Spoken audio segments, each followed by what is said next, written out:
Aos que ficam, capítulo de número 14 do livro do Êxodo. Eu vou ler o capítulo todo, eu peço que os irmãos acompanhem. A leitura é um pouquinho extensa, mas é toda uma cena, é todo um momento muito importante. Capítulo 14 do livro de Êxodo, assim diz a palavra do nosso Deus. Disse o Senhor a Moisés: fala aos filhos de Israel que retrocedam e se acampem defronte de Pi-Hairote, entre Migdol e o mar, diante de Baal-Zefon, em frente dele vos acamparei junto ao mar. Então Faraó dirá aos filhos de Israel, dirá dos filhos de Israel, estão desorientados na terra, o deserto os encerrou. Endurecerei o coração de Faraó, para que os persiga, e serei glorificado em Faraó e em todo o seu exército. E saberão os egípcios que eu sou o Senhor. Eles assim o fizeram.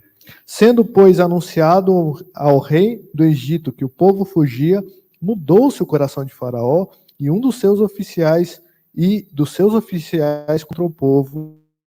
E disse: é isto que fizemos, permitindo que Israel nos deixasse de servir? E aprontou o Faraó o seu carro e tomou consigo o seu povo. E tomou também 600 carros escolhidos e todos os carros do Egito com capitães sobre todos eles. Porque o Senhor endureceu o coração de Faraó, rei do Egito, para que perseguisse os filhos de Israel, porém os filhos de Israel saíram afoitamente. Perseguiram-nos os egípcios, todos os cavalos e carros de Faraó, e os seus cavalarianos, e o seu exército, e os alcançaram acampados junto ao mar, perto de Pi-Hairote, defronte de Baal-Zefon. E, chegando Faraó, os filhos de Israel levantaram os olhos, e eis que os egípcios vinham atrás deles, e temeram muito. Então os filhos de Israel clamaram ao Senhor. Disseram a Moisés: será por não haver sepulcros no Egito que nos tiraste de lá para que morramos nesse deserto? Por que nos trataste assim, fazendo-nos sair do Egito? Não é isso que te dissemos no Egito? Deixa-nos para que sirvamos os egípcios? Pois melhor nos fora servir aos egípcios do que morrermos no deserto. Moisés, porém, respondeu ao povo: não temais. Aquietai-vos e vede o livramento do Senhor que hoje vos fará, porque os egípcios que hoje vedes, nunca mais os tornareis a ver. O Senhor pelejará por vós e vós vos calarei. Disse o Senhor a Moisés: por que clamas a mim? Dize aos filhos de Israel que marchem. E tu, levanta o teu bordão, estende a mão sobre o mar e divide-o, para que os filhos de Israel passem pelo meio do mar seco. Eis que endurecerei o coração dos egípcios, para que vos sigam e entrem nele. Serei glorificado em Faraó, em todo o seu exército, nos seus carros e nos seus cavalarianos. E os egípcios saberão que eu sou o Senhor, quando for glorificado em Faraó, nos seus carros e nos seus cavalarianos. Então o anjo de Deus, que ia adiante do exército de Israel, se retirou e passou para trás deles. Também a coluna de nuvem se retirou diante deles e se pôs atrás deles. E ia entre o campo dos egípcios e o campo de Israel. A nuvem era escura, era escuridade para aqueles, e para estes esclarecia a noite. De maneira que em toda a noite este e aqueles não puderam aproximar-se. Então Moisés estendeu a mão sobre o mar, e o Senhor, por um forte vento oriental que soprou toda aquela noite, fez-se retirar o mar, que se tornou terra seca, e as águas foram divididas. Os filhos de Israel entraram pelo meio do mar em seco, e as águas lhe foram qual muro à sua direita e à sua esquerda.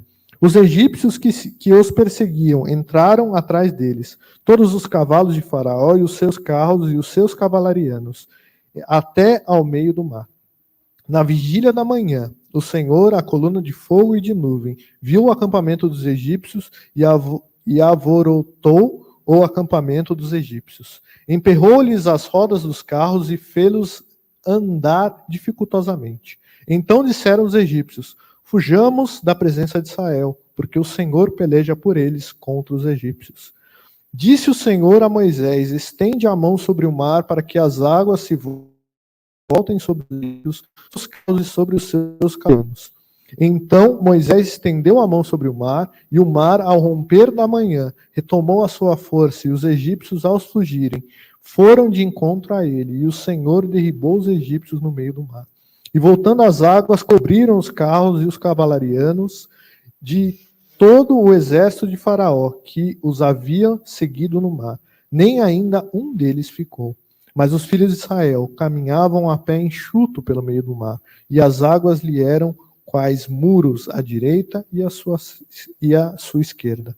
Assim o Senhor livrou Israel naquele dia da mão dos egípcios, e Israel viu os egípcios mortos na praia do mar, e viu Israel o grande poder que o Senhor exercitara contra os egípcios, e o seu povo temeu ao Senhor, e confiou no Senhor e em Moisés, seu servo.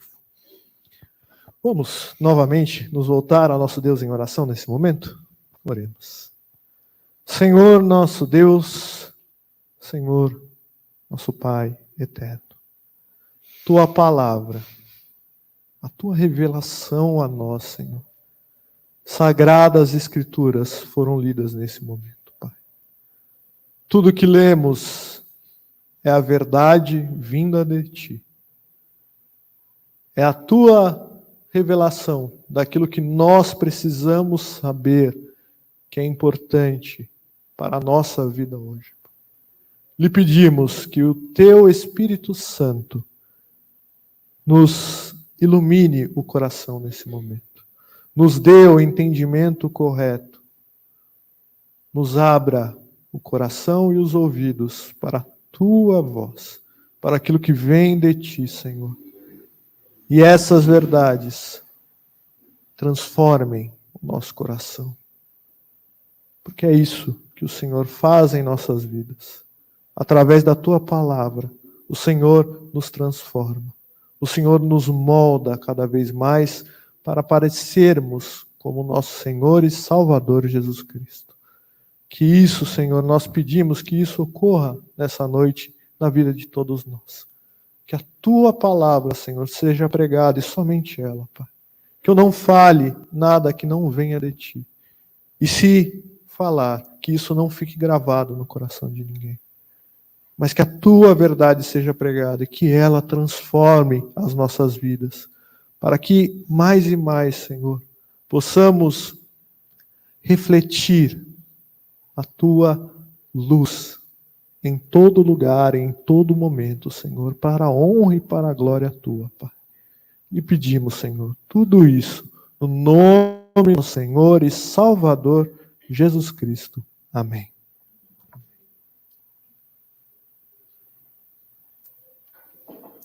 Irmãos, nossa língua portuguesa é um assunto que muitos gostam e até estudam. O nosso irmão Sérgio, por exemplo, está cursando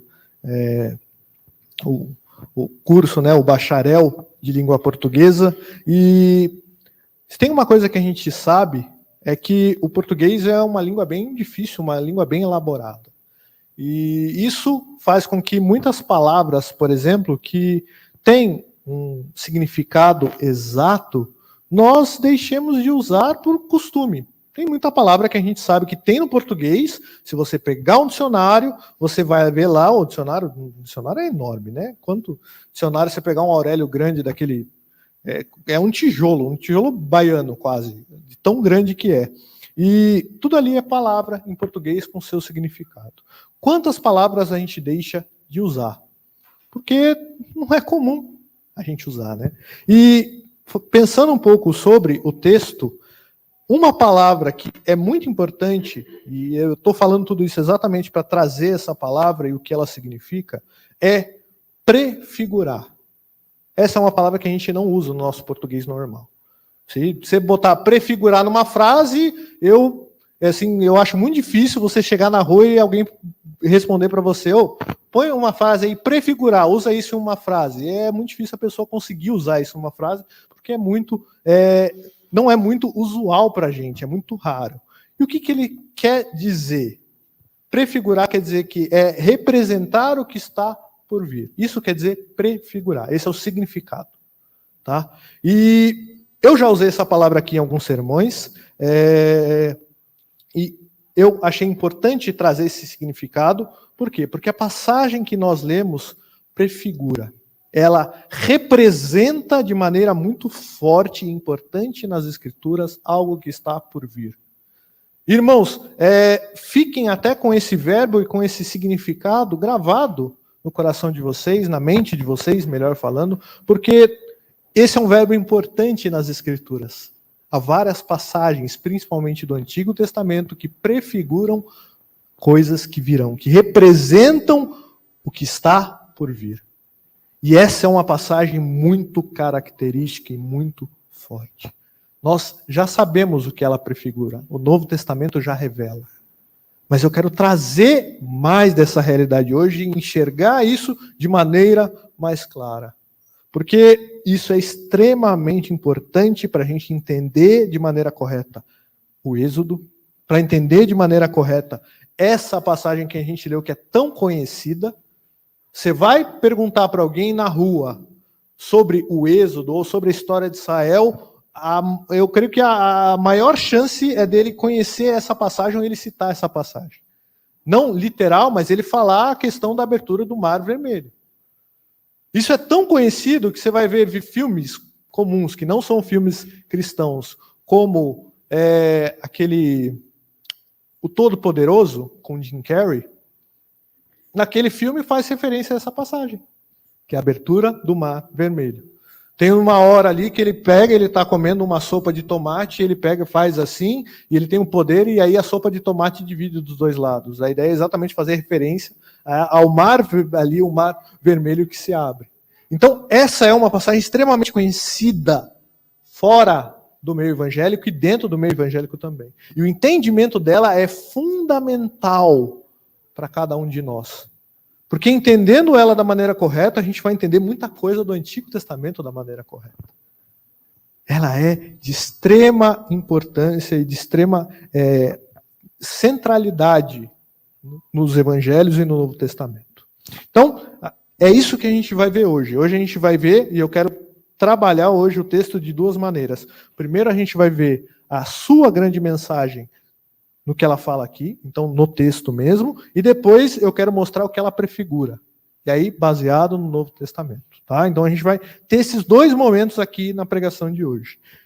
Mas primeiro, antes de entrar nos dois momentos, eu quero lembrar as 3 regras que eu falei, e aí praticamente 1 ano atrás, sobre como entender o livro do Êxodo da maneira correta.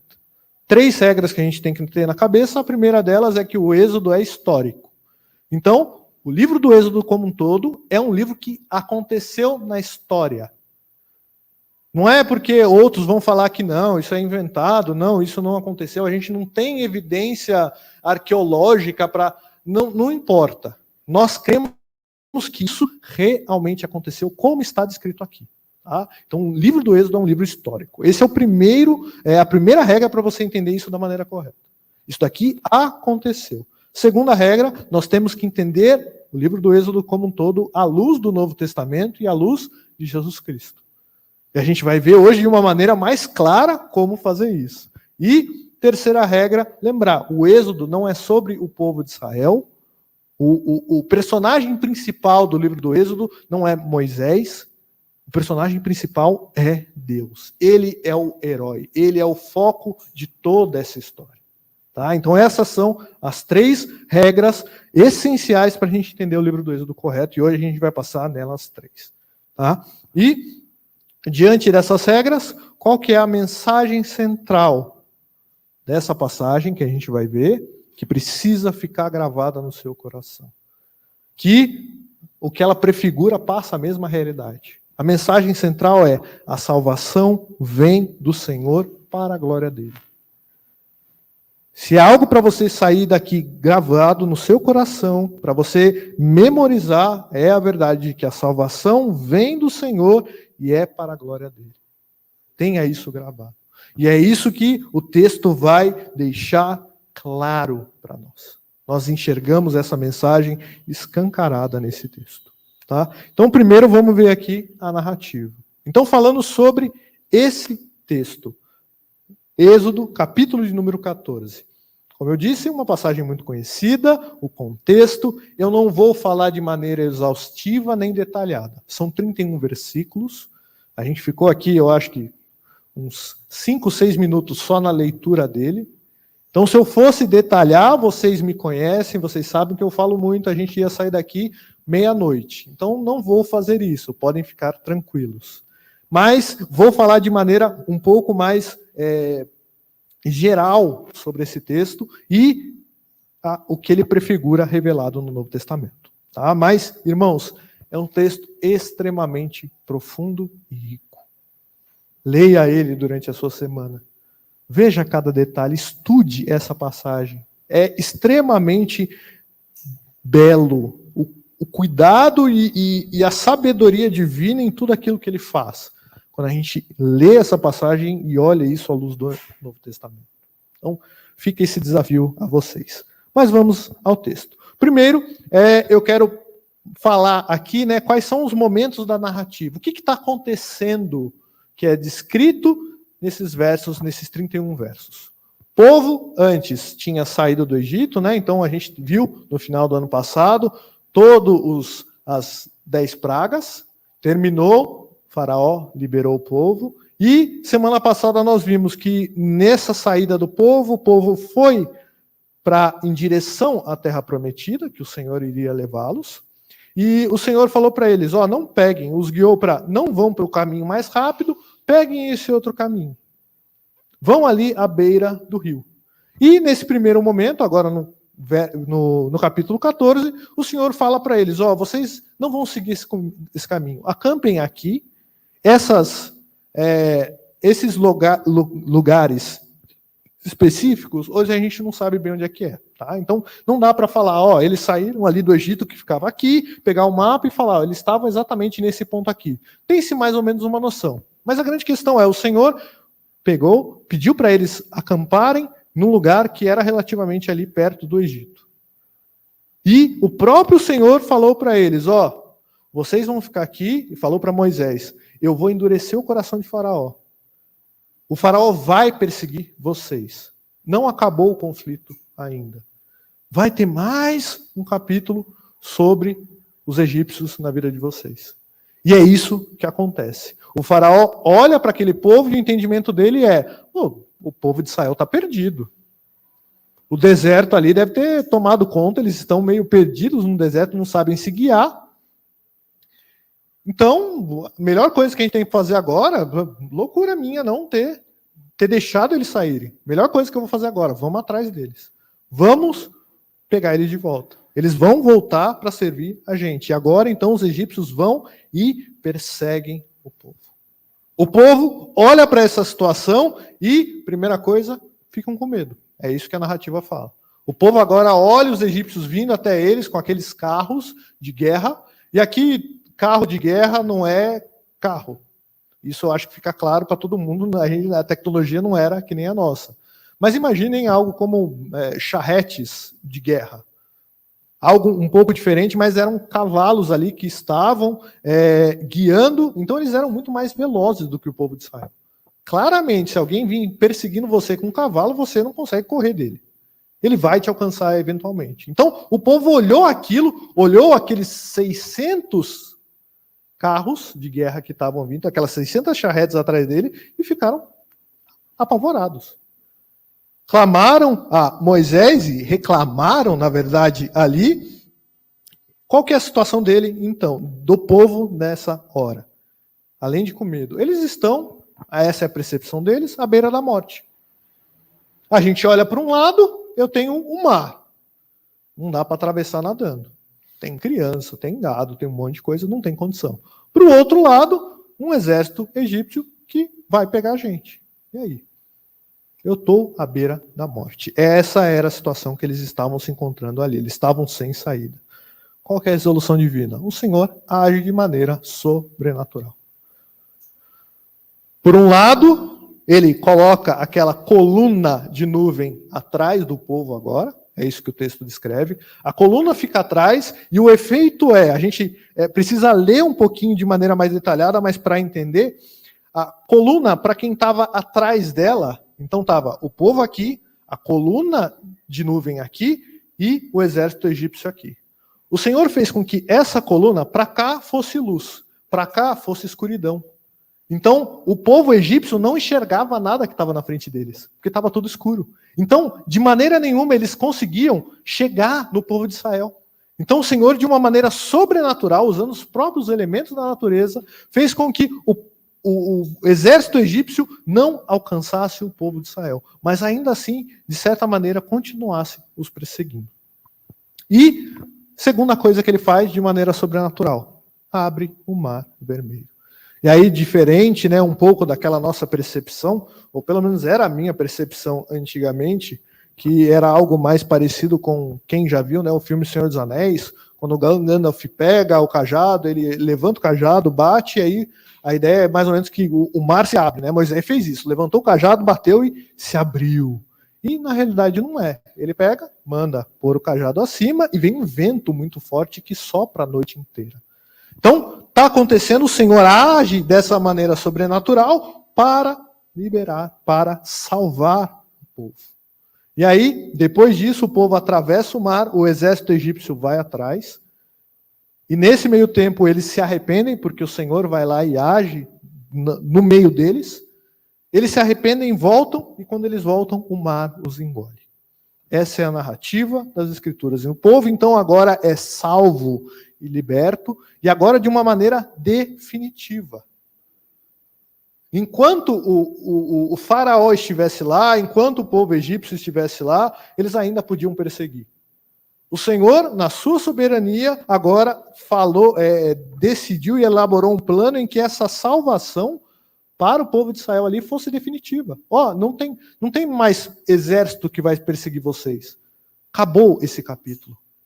Vocês estão definitivamente salvos a partir de agora. O povo olha para trás e vê o exército egípcio todos mortos na água. E aí qual é a reação dele? E essa reação final, o povo passa a crer em Deus e na pessoa de Moisés. Verso 31.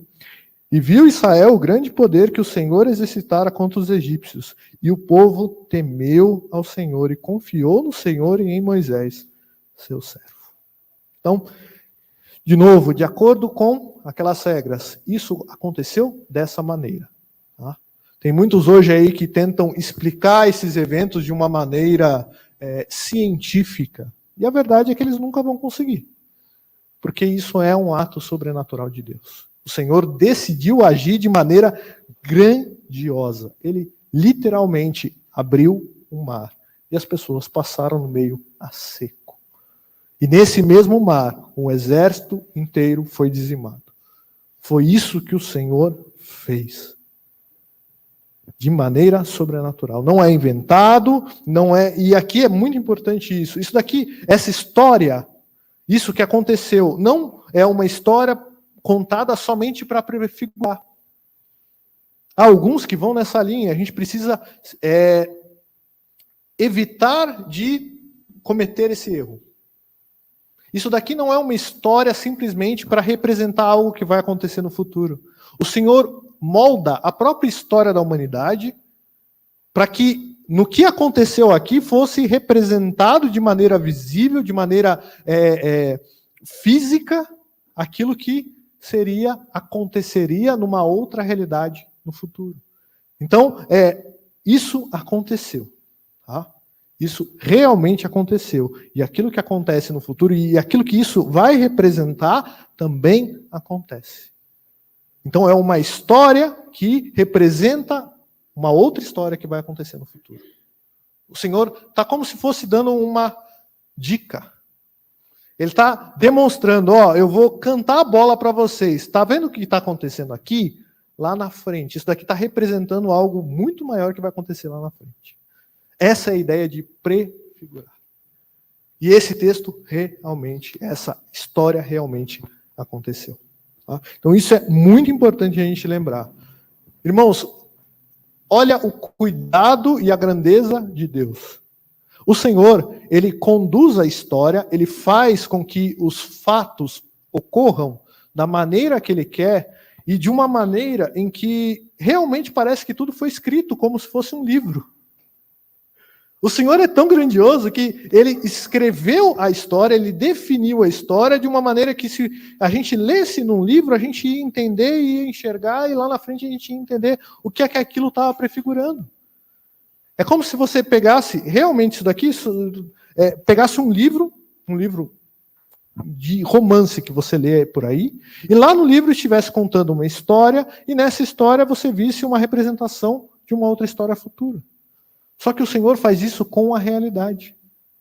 Ele faz isso com os fatos, com a história. E é isso que o Êxodo está representando. E é isso que acontece aqui. E, novamente, irmãos, outra regra que é muito importante para a gente. Deus é o foco da história. Vamos focar, então, agora naquilo que Deus faz. Como é que a gente vê esses mesmos momentos da narrativa olhando para a pessoa divina? Então, primeiro momento, antes, um pouquinho daquilo que a gente começou, o Senhor libertou, o Senhor agiu de maneira poderosa, enviou as pragas sobre o Egito e libertou o povo. Então, ação de Deus. E só Deus fez. O povo não pediu, o povo, pelo contrário, desacreditou naquilo que o Senhor iria fazer. A gente viu isso. Volta alguns capítulos aí, você vê. O povo não fez nada. O Senhor fez tudo. O Senhor enviou as pragas, o Senhor chamou e enviou a Moisés. O povo estava pelo lado oposto, assim, se não atrapalhou, não fez nada. No máximo que ele fez foi atrapalhar. Então, o Senhor ali, antes desse acontecimento aqui, o Senhor guiou, libertou o seu povo.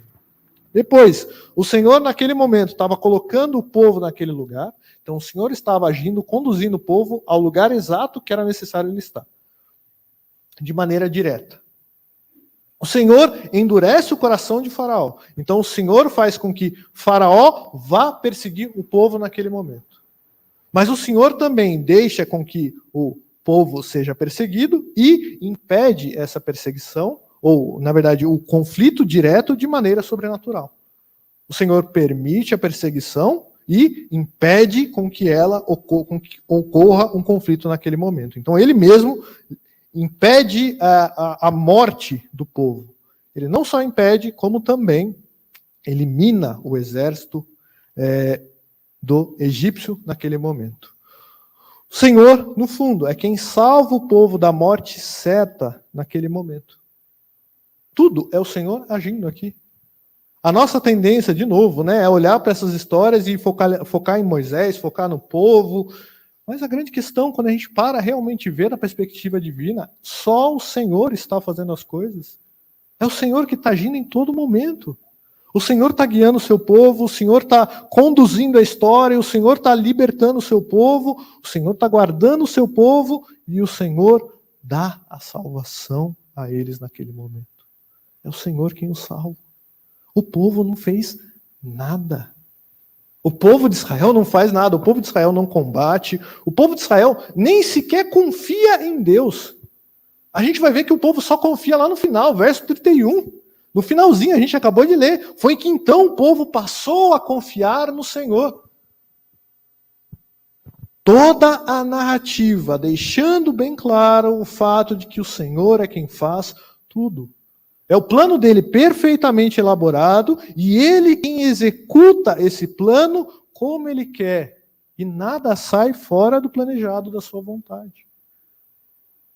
Dele vem a salvação. Nada o povo fez. O Senhor agindo de maneira constante. Não é só aqui. A gente vê isso aqui de maneira clara, de maneira corrida, nesse capítulo todo, mas se você voltar novamente, nos capítulos anteriores, você só vai ver Deus agindo. O máximo que você vê é o povo reclamando. Aqui o povo está reclamando segunda vez a mesma coisa. E um detalhe muito interessante dessa parte, se vocês lembrarem daquilo que nós vimos semana passada, o Senhor, na sua sabedoria, guiou o povo pelo caminho mais longo, porque pelo caminho mais rápido eles iriam encontrar guerra. E, irmãos, aqui não teve nem guerra, nem chegou a ter o conflito. E eles já estão reclamando. Olha a sabedoria do Senhor sendo revelada e deixada bem claro isso. O povo aqui nem teve conflito, eles só estavam vendo os carros dos egípcios e já estavam com medo. Já queriam voltar. Já estavam lá, mas os egípcios estão vindo, mas por que você trouxe a gente aqui? Mas fácil deixar a gente morrer. O povo inteiro reclamando dessa situação. O Senhor é quem age. O Senhor é quem liberta. O povo é salvo da escravidão e da morte de maneira definitiva nesse momento. É isso que o Senhor faz. Ele não só liberta o povo, ele não só tira o povo do Egito, mas ele faz com que nesse momento o povo seja liberto e salvo de maneira definitiva. Vocês antes eram escravos, eu tirei vocês da escravidão, agora vocês iriam ser mortos. E eu vou tirar vocês da morte, tira eles daquela morte certa. É isso que o Senhor faz, de maneira concreta, na vida do povo nesse momento. Essa é a realidade que nós vemos nesse texto. E o porquê que ele faz tudo isso? Ele mesmo deixa claro. Verso de número 4, e ele repete isso no verso de número 17. Mas verso 4, endurecerei o coração de Faraó para que os persiga e serei glorificado em Faraó e em todo o seu exército. E saberão os egípcios que eu sou o Senhor. Eles assim o fizeram. É para a glória dele. O Senhor faz o que ele precisa fazer para a sua glória. A salvação que ele realiza de maneira definitiva aqui, na vida do povo de Israel, a salvação para com a morte, para com a escravidão, é algo que ele faz para a sua glória. Sem depender em nada do povo. Sem precisar que eles façam nada. O povo de Israel é simplesmente testemunha. O povo só está lá olhando e reclamando Deus salvar eles. É isso que está acontecendo. O povo só olha e reclama. É isso que a gente vê nas narrativas. É impressionante. Está olhando e quando acontece alguma coisa está reclamando, mas eles são simplesmente passivos em sua própria salvação. É só o Senhor agindo de maneira extraordinária. Essa é a realidade que aqui fica escancarado, porque aqui a gente vê o Senhor agindo de maneira extraordinária. O que ele faz, as pragas são extraordinárias e aqui fica claríssimo isso que ele quer fazer. Essa é a realidade aqui. Então a salvação vem do Senhor e é para a glória dele. É isso que nós enxergamos claramente nesse capítulo do Êxodo. Isso a gente vê no livro do Êxodo como um todo, para ficar bem claro. Essa é a mensagem do livro todo de Êxodo.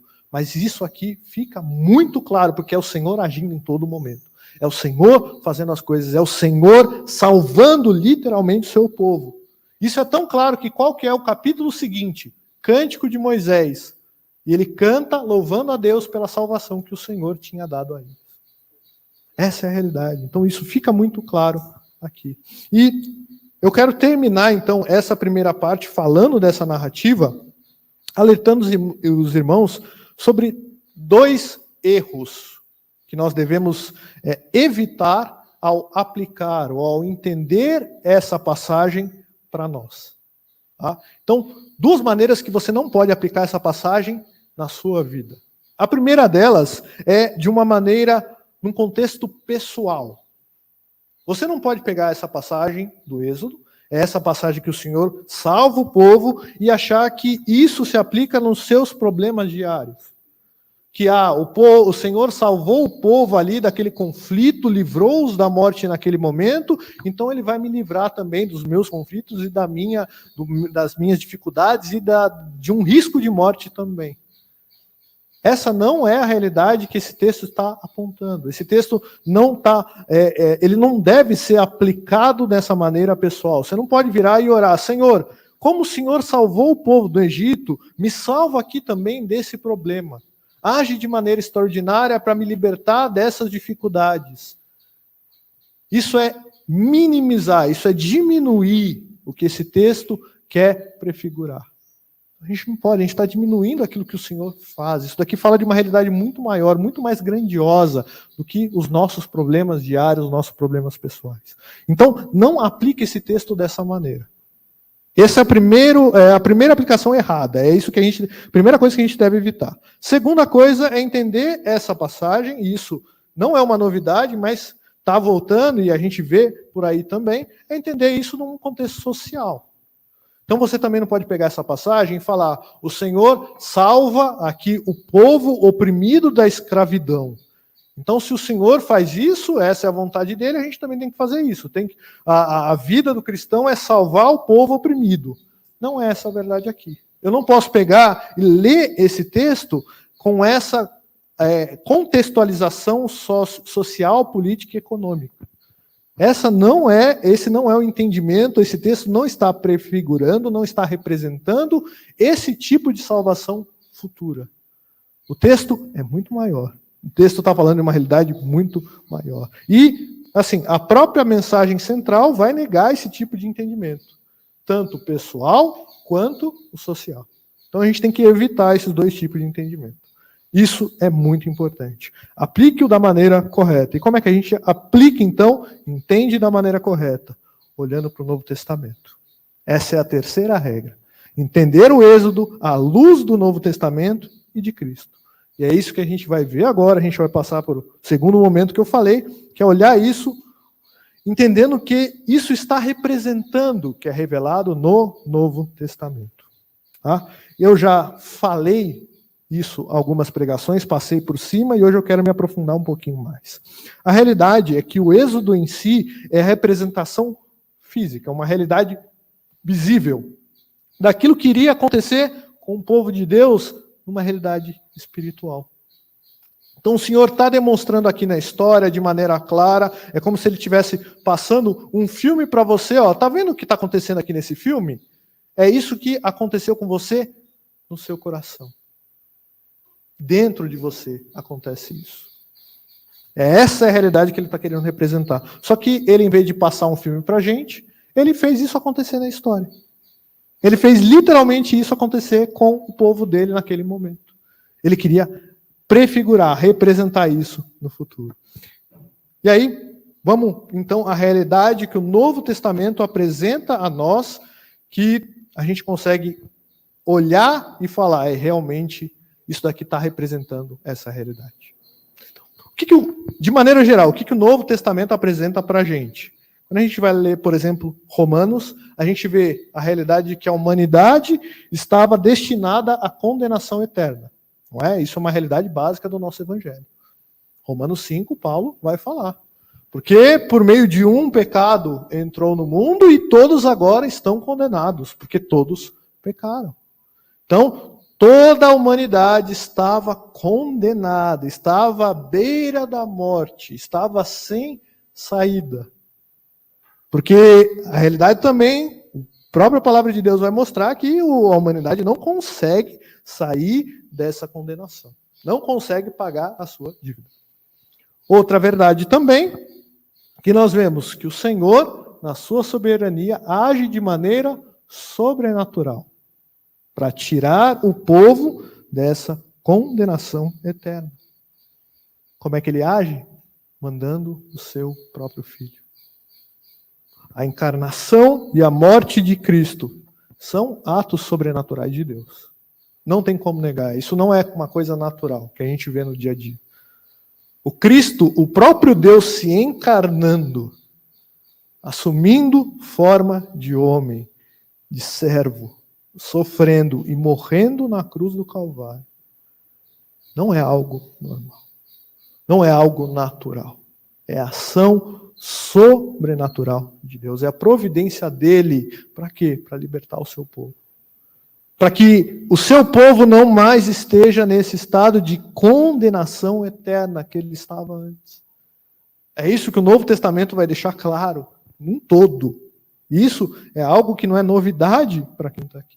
O povo agora é salvo de maneira definitiva da sua condenação. A salvação é definitiva, os pecados são perdoados. Nós aqui oramos, confessamos os nossos pecados, e o que eu disse? Nós confessamos e temos a certeza do perdão, porque Cristo já pagou o preço desse pecado. Porque na sua crucificação, Cristo levou sobre si todos os nossos pecados e todos eles foram perdoados. Nossa salvação definitiva. Nós cremos e pregamos aqui uma salvação que não é perdida. Porque a salvação vem do Senhor, é ato dele, é ação dele, e ele já definiu que vai ser assim, nada vai mudar. Romanos 8, nada nos separa do amor de Deus. Nem a morte, nem a vida, nem poderes, nem anjos, nem principados, nada nos separa do amor dele. Porque a salvação vem dele, porque ele agiu para isso. Então agora nós estamos livres da escravidão do pecado e da morte eterna. Essa é a nossa realidade hoje. Não mais escravos do pecado. Não mais sob o domínio do pecado. Livres do pecado e da morte eterna. E o que acontece com cada um de nós depois que essa verdade que nós chamamos, né, de graça do nosso Deus, alcança a nossa vida? O que acontece conosco? Nós cremos no nosso Deus. Passamos a confiar nele. Entendem, irmãos, como que o êxodo está de uma maneira ali, vamos colocar, cinematográfica, uma maneira visual, real, mostrando para a gente a realidade que acontece no nosso coração. O êxodo está prefigurando isso que aconteceria na história e na nossa vida depois. Achar que o êxodo é algo, entender essa passagem de uma maneira pessoal, é minimizar isso. Isso daqui está apontando para algo muito maior. Está falando da salvação que o Senhor realizou na história. Eu estava lendo sobre esse texto e eu achei muito interessante a maneira que um comentarista colocou a relação do êxodo com aquilo que ele prefigura. Ele coloca nessas palavras. É através de Cristo, o novo Moisés, que nós, como igreja, a nova Israel, ganhamos acesso à eternidade, à nova terra prometida. Cristo é quem faz o que Moisés não pôde fazer, e algo muito maior. Ele nos liberta de uma opressão muito maior do que a egípcia, a opressão do pecado, do mundo e da morte. E de um governante muito pior do que Faraó, Satanás. Essa é a realidade que o Novo Testamento apresenta. É isso que o Êxodo está representando, prefigurando. A gente não pode diminuir. A gente não pode colocar isso e falar, isso daqui é uma coisa histórica, uma ideia, uma historinha que o Senhor criou para algo. Não, isso realmente aconteceu e isso tem um significado muito maior. Irmãos, igualmente o povo, lá nessa narrativa que nós lemos, nós somos apenas testemunhas. A gente não fez nada para ser salvo. A gente só ficou olhando. E, como o povo também, reclamando muitas vezes. Nós não fizemos nada para merecer a nossa salvação. Ela não vem de nós, nem depende de nós em nada. É o Senhor quem fez tudo para sermos salvos. O Senhor fez tudo. A salvação é algo que vem dele e é para a glória dele. Essa é a realidade. É isso que esse texto aqui, que essa passagem está apontando no Novo Testamento. Que hoje é tão claro, que hoje é tão forte e importante para nós. E, irmãos, cada aspecto desse evento são importantes. Como eu disse, eu não vou me atentar em detalhes, mas o Senhor traça um plano na história que é perfeito. E Ele está revelando parte disso aqui. Não é só essa ideia geral, se a gente for a detalhes nessa narrativa que são importantes e que prefiguram coisas que dizem respeito à nossa vida. Quer ver um deles? Eu não vou me estender muito, mas o que acontece com o povo? O povo atravessa o mar em pé seco e então ele está ali saindo das águas. E depois que ele sai das águas, ele vive de uma maneira diferente. Em caminho à terra prometida, confiando no Senhor. Como é que a gente vê isso? E o próprio Novo Testamento vai apontar para esse fato. O que a gente teve aqui alguns domingos atrás? Batismo. O que é o batismo? É um simbolismo de algo que aconteceu na nossa vida e que hoje nós estamos demonstrando para todos. Ou seja, a partir desse momento eu estou demonstrando, tanto ao Senhor como às pessoas, aos meus irmãos aqui, que eu fui transformado por Deus. A partir de um novo nascimento, batismo nas águas, eu agora demonstro uma nova vida, uma vida que está caminhando em direção ao quê? A eternidade, a terra prometida.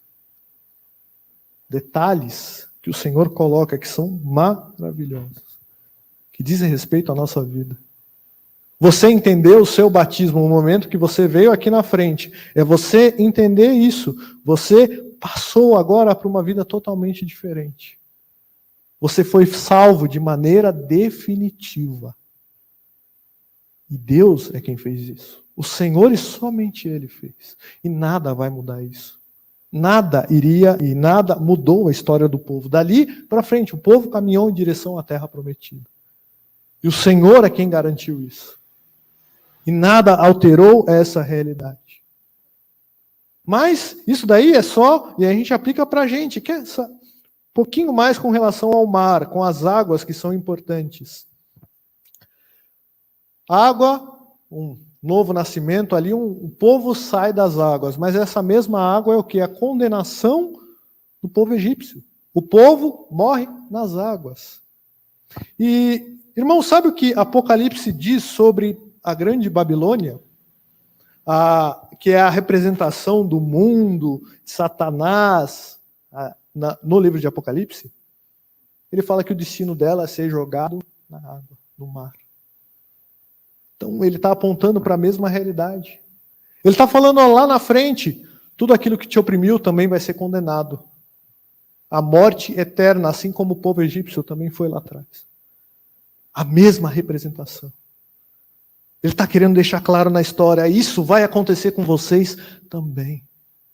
No futuro. A gente não vai ver isso agora. Mas no futuro isso vai acontecer. O mundo e tudo que há nele e todos aqueles que dominam sobre ele serão jogados ao mar, irão sofrer a condenação, a morte eterna. Essa é a realidade deles lá na frente. É isso que as Escrituras estão querendo representar aqui. Olha como é profundo esse texto. Como é importantíssimo nós entendermos esse texto à luz do Novo Testamento. E tudo isso, irmãos, que eu estou falando aqui não é porque eu estou inventando. Tudo isso, as Escrituras fazem referência. Tudo isso que eu estou falando aqui tem versículo anotado bíblico sobre isso. Se eu ficasse lendo todos aqui, a gente ia demorar muito tempo. Mas tudo isso é as Escrituras que nos ensinam que o Senhor quis dizer essas coisas, que o Senhor estava prefigurando essas coisas no Êxodo. E nós precisamos então entender dessa maneira. E, novamente, jamais esquecer da grande e evidente mensagem, não só do Êxodo, como também daquilo que ele prefigura. A salvação vem do Senhor. A salvação vem dele. E é para a glória dele. Irmãos, eu não canso de repetir isso para vocês e para mim mesmo. Não olhe para esse povo e ache que você é diferente deles. Não é porque eles viram sinais grandiosos, maravilhas sobrenaturais, que era mais fácil para eles crerem. Como se fosse mais fácil para a gente crer se a gente visse o milagre de Deus. A gente não ia crer, do jeito que a gente pensa que iria crer. Não é mais fácil você crer no Senhor vendo algo sobrenatural dele. Isso não é verdade. Nós iríamos agir assim como o povo age. O povo está também prefigurando a nós. Depois dali, logo depois, a gente vai continuar vendo essa história do Êxodo. O povo vai voltar a reclamar de novo. Uma das outras passagens muito conhecidas do livro do Êxodo é qual? É quando o povo se reúne e faz o quê? O bezerro de ouro. Ou seja, o Senhor faz tudo isso para esse povo. E qual que é a resposta do povo? Um tempinho depois, vamos fazer um bezerro aqui e adorar ele? quando o Senhor já tinha demonstrado que ele era o único digno de adoração. O povo já sabia dessa verdade. Nós somos da mesma maneira. O Senhor já nos salvou, mas o que a gente faz aqui todo domingo? Confessa nossos pecados. Se você não confessa seus pecados aqui no domingo, e você acha que você não tem pecado, já vou te avisando, e a palavra de Deus já deixou isso claro. Você está mentindo para você e está fazendo de Deus mentiroso, se você acha que você não tem pecado. Porque você tem. Você pode não fazer um bezerro de ouro, como o povo fez, mas no seu coração você está fazendo algo muito parecido, idolatrando outros deuses também. Nós devemos olhar para a Escritura e entender que a gente também erra diante do Senhor. Mas a gente também tem que aprender com isso. É por isso que o Senhor nos deixa também essa narrativa. Paulo vai colocar isso de maneira a nos exortar em 1 Coríntios 10. Ele vai falar, irmãos, olhem para esse povo e aprendam com eles, não façam como eles fizeram. Evitem esses erros. Olhem para a salvação que vem do Senhor. E vivam de acordo com ela. Você já foi liberto, você já é salvo de maneira definitiva. Agradeça a Deus. Descanse nessa verdade e viva de acordo com isso. Olha para esse povo e não pensa consigo, nossa, que povo burro, que povo ignorante. Eu não faria isso. Olha para ele e fala, eu estou agindo, será assim, dessa maneira na minha vida? Será que eu estou murmurando também? Assim como o povo estava murmurando? E murmurou constantemente. O que você tem reclamado? O que você tem achado que você precisava ter e não tem? E está reclamando e está chateado por causa disso? Isso é murmuração. Não murmure como o povo murmura. Outra realidade que a gente vê aqui também, não fique temendo aquilo que seus olhos veem ou que sua mente imagina que vai acontecer. Não é isso que o povo faz exatamente aqui? O Senhor está lá diante deles com uma coluna de nuvem e uma coluna de fogo. Nuvem durante o dia e fogo durante a noite. Presença do Senhor clara, escancarada para eles. Não tem como eles negarem que o Senhor estava com eles. E aí o que eles fazem quando eles veem o exército egípcio, depois de ver todas as pragas no Egito também? Mas a gente vai morrer. Mas Moisés, era melhor ter ficado lá. Eu não quero morrer aqui. Eles ficam com medo. Temem e reclamam diante dessa situação. Porque eles estão vendo algo e temendo por causa daquilo que eles veem. Aprenda com isso também. Não tema. Não é porque você está vendo uma situação, ou porque você acha que vai acontecer, que aquilo realmente vai acontecer. Quem controla todas as coisas é Deus. O futuro pertence a Ele. Descanse nele. Não tema. Descanse verdadeiramente no Senhor, naquele que controla todas as coisas. E não desconfie daquilo que o Senhor já deixou claro que Ele iria fazer. Constantemente o povo não estava confiando no Senhor. O Senhor falou, eu vou libertar vocês. O povo não acreditava. Eu vou conduzir vocês à terra prometida. O povo não acreditava. Olha, o Senhor não falou essas coisas diretamente para a gente. Não? Está aqui, ó. Está falando diretamente com você. E quanta coisa que Ele fala diretamente para você. Não desconfie disso. Não viva a sua vida como se, eu não tenho esperança, eu não tenho um futuro, eu não tenho garantia de nada. Você tem muitas garantias e viva de acordo com elas. Conheça-as cada vez mais. Confie no Senhor. Aprenda com o povo. Isso nós devemos fazer de maneira pessoal. É assim que a gente pode olhar para esse texto e também aplicar ele de maneira correta. Mas acima de tudo, irmãos, olha para essa narrativa e louve a Deus. Dê honra, dê os méritos e glória a Ele pela sua salvação. A grande mensagem é: a salvação vem do Senhor e para a glória dele. Louve-o por causa disso. Agradeça a Deus.